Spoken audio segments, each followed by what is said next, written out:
Hey, James Eagleman at Barber Creek Long Range Shooting School.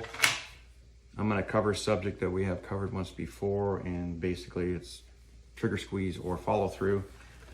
First and foremost is get the gun lined up. We've already talked about this before, where your shoulders are square towards the target.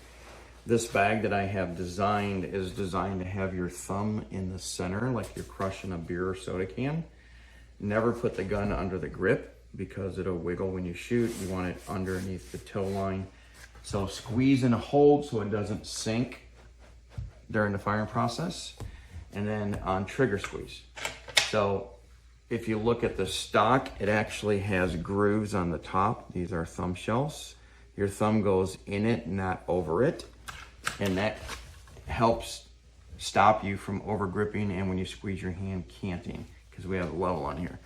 So let me do a dry fire first. First and foremost, get on the target, do the ABCs of long range, parallax to target, put it in focus, check parallax.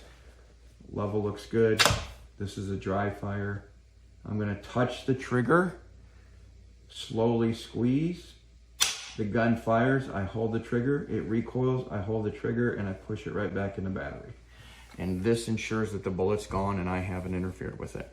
So the 1 second trigger squeeze is kind of what I call it when I teach in class. So let's do it.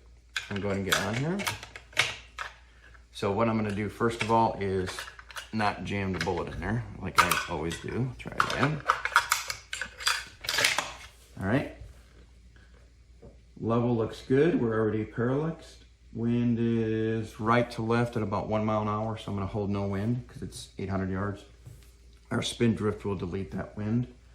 But look how much I'm leaning into the firearm. Body mass forward, stocks on my center pec.